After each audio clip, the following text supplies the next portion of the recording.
When the waiter's insults hit the wrong guest, the entire restaurant froze. What happened next left everyone talking. The aroma of seared steak and roasted herbs filled the air as patrons whispered over candlelit tables. It was a busy Friday evening at the exclusive restaurant, La Belle Maison, in the heart of Austin, Texas.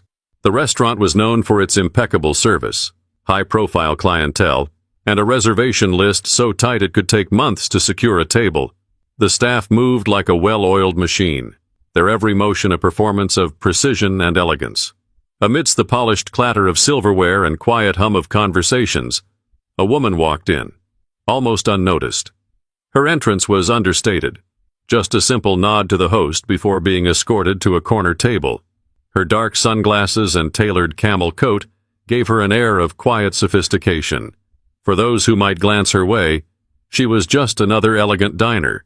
No fanfare, no entourage, just a woman seeking a peaceful dinner. The staff were too busy juggling plates of risotto and glasses of Bordeaux to take a closer look. Everyone, that is, except for Evan, a young waiter in his mid-20s. New to the job and eager to prove himself, Evan carried himself with the sort of arrogance that often accompanies youth and inexperience. To him, guests were just guests, a blur of faces, names scribbled hastily on reservation cards. But what Evan didn't know was that this particular guest wasn't just anyone. As she settled into her seat and removed her sunglasses, a faint murmur began to ripple through the restaurant. A few patrons exchanged knowing glances, their eyes darting toward her table. Some even reached for their phones, whispering in hushed tones. Still oblivious to the growing attention, Evan approached the table, pen and notepad in hand, wearing a smile that didn't quite reach his eyes. "Good evening, ma'am. May I start you off with a drink, or would you prefer the sommelier's suggestion?"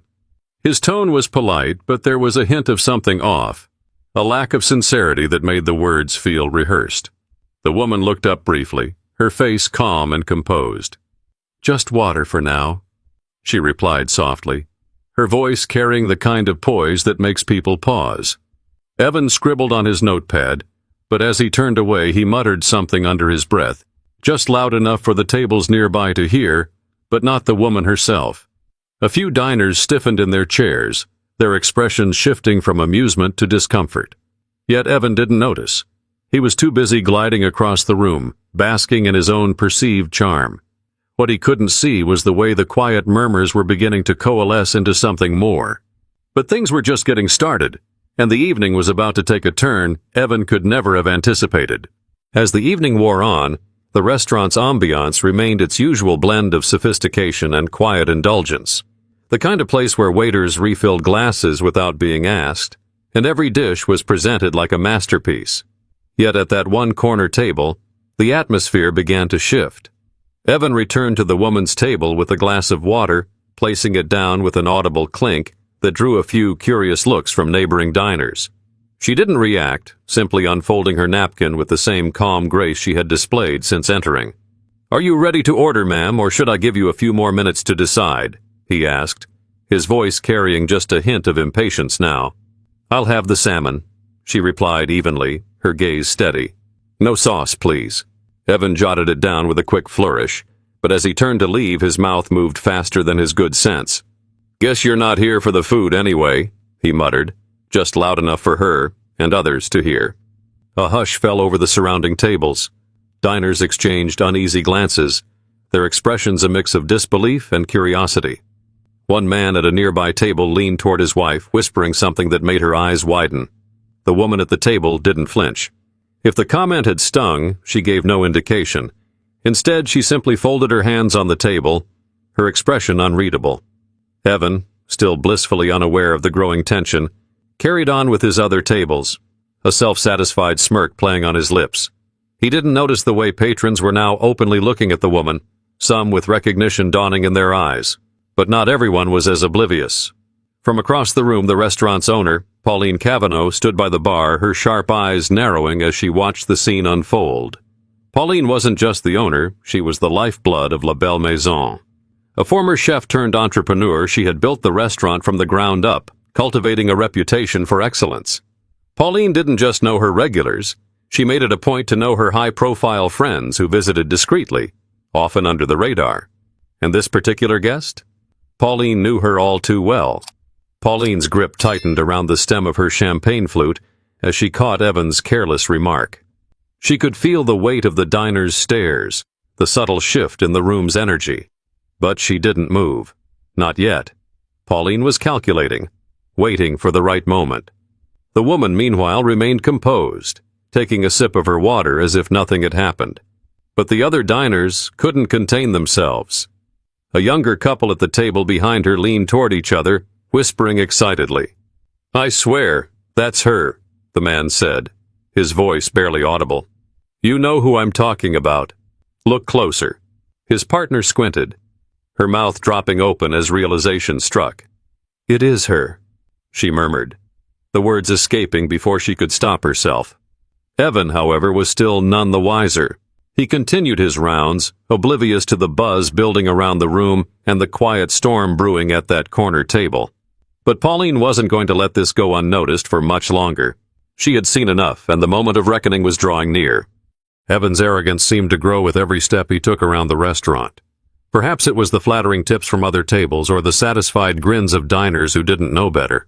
Either way, he carried himself like a star on a stage, completely unaware of the rising tension brewing behind him. The woman sat quietly at her table, her expression a mask of calm that betrayed nothing. Yet, her silence spoke volumes. The whispers around her had grown louder now, and it was impossible to ignore the buzz of recognition sweeping through the room. "She's so composed," a woman at a nearby table whispered to her partner. "I would have said something by now." Her partner shook his head. "You don't mess with someone like her. She's probably waiting for the perfect moment." At the other end of the dining area, Pauline had seen enough. She placed her champagne flute down with deliberate precision. Her eyes locked on Evan as he sauntered past. She began making her way toward the corner table, her heels clicking softly against the polished floor. But before Pauline could reach the woman, Evan returned to her table, holding her plate of salmon with the theatrical flourish he used for all his deliveries. "Here we are," he said, setting the plate down a little harder than necessary. "Your salmon. No sauce, just as you requested." The woman glanced at the plate, then back at Evan. "Thank you," she said simply. But Evan wasn't done.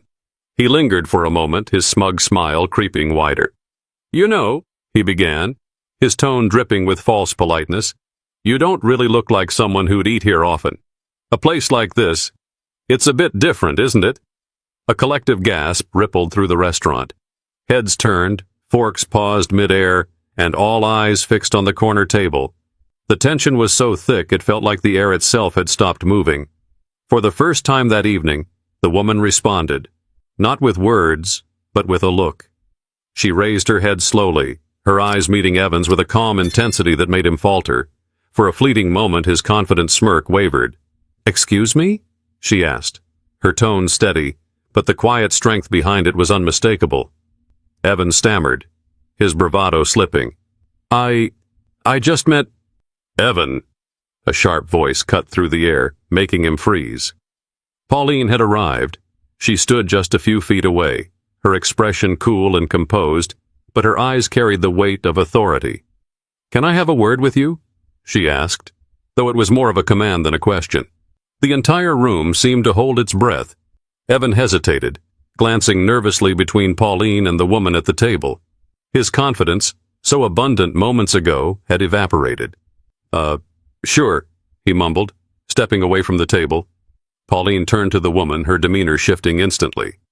"I'm so sorry for the inconvenience," she said warmly, her voice laced with genuine respect. "Please, enjoy your meal.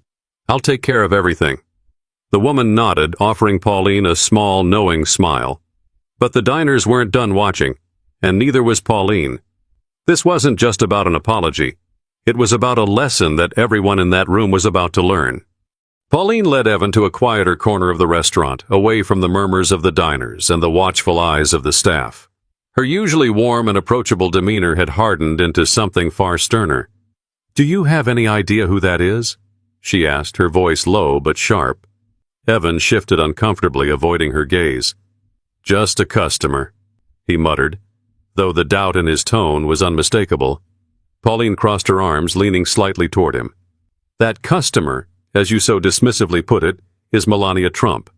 And not only is she a former First Lady, but she's also a dear friend of mine and a longtime patron of this restaurant. Evan's face turned pale, the weight of her words crashing down on him. He opened his mouth to respond, but Pauline raised a hand to silence him. This isn't just about her status, Evan. It's about respect, something you clearly lack. The way you treated her tonight was unacceptable, and it's not just embarrassing for you. It reflects poorly on me, this staff, and the reputation of this restaurant. Evan swallowed hard, his confidence now completely stripped away. I didn't mean any harm, he said quietly. Pauline's eyes narrowed. Intent doesn't matter. Perception does. Every single person in that room saw how you acted, and I can guarantee they're questioning why someone like you is employed here. The weight of her words hung in the air. For a moment, Evan felt as though the walls of the restaurant were closing in around him. Pauline stepped back, taking a deep breath. Her tone softened slightly, but her words remained firm. This is your chance to make things right. You're going to apologize, sincerely. Not because I'm telling you to, but because it's the right thing to do. Evan hesitated, shame washing over him. He nodded, his voice barely a whisper. I'll apologize. Pauline studied him for a moment longer, then gestured toward the corner table. Then let's go. And remember, sincerity, or this will be your last shift.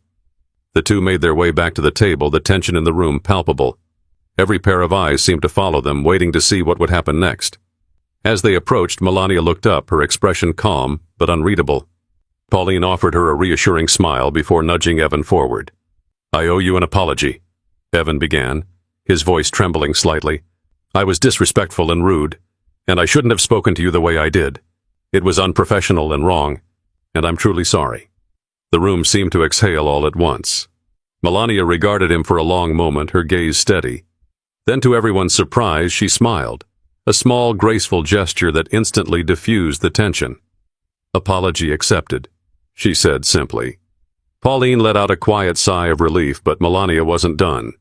Evan, she continued, her voice calm but firm, I hope you've learned something tonight. Respect isn't just about who someone is or what they've done. It's about treating every person with dignity, no matter what.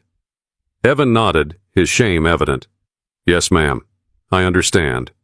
But while the immediate conflict had been resolved, the lesson wasn't just for Evan. The entire room had witnessed the exchange, and the impact of that moment would linger far beyond the evening. As Evan walked away, humbled and visibly shaken, Pauline remained at the table for a moment longer. She leaned in slightly, speaking to Melania in a voice low enough for only her to hear. I'm truly sorry for what happened tonight. You deserve better, and I promise this will be addressed. Melania placed a hand on Pauline's arm, a gesture of reassurance. You handled it well, Pauline.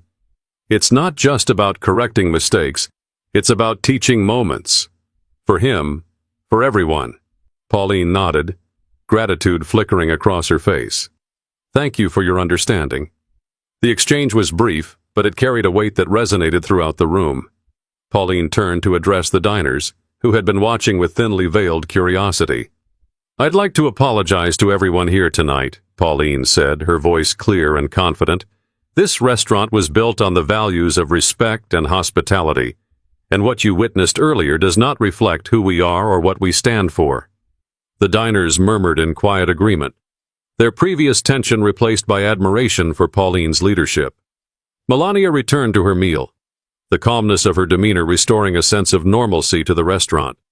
But the air was different now, not heavy with tension, but charged with reflection. The diners had seen more than just an apology. They had witnessed a lesson in humility, accountability, and the power of grace. At a nearby table, an older couple whispered to each other, their faces thoughtful. You know, the man said, it's a reminder. You never know who you're dealing with. A little kindness goes a long way. His wife nodded, her gaze lingering on Melania. And dignity isn't about how much you demand. It's about how much you give, even when others don't. Evan, meanwhile, quietly finished his shift, his usual cocky stride replaced by a quieter, more introspective demeanor. He didn't say much for the rest of the evening, but his actions spoke louder than words. Every interaction was careful, every word measured. It wasn't perfection, but it was a start. As the evening wound down and diners began to leave, the restaurant's usual buzz returned. Yet the events of the night lingered in the minds of everyone who had been there. The incident was more than just a moment of drama. It was a mirror, reflecting back the importance of humility and respect. As Melania prepared to leave, Pauline walked her to the door. "Thank you again for your patience," Pauline said, her voice warm and genuine. Melania smiled softly, her words measured. "Patience is a virtue, Pauline, but it's not endless. Remember, it's what we do with these moments that defines us." Pauline nodded. Her respect for her friend deepened. As Melania stepped into her waiting car, Pauline turned back toward the restaurant, already thinking of ways to ensure such an incident would never happen again.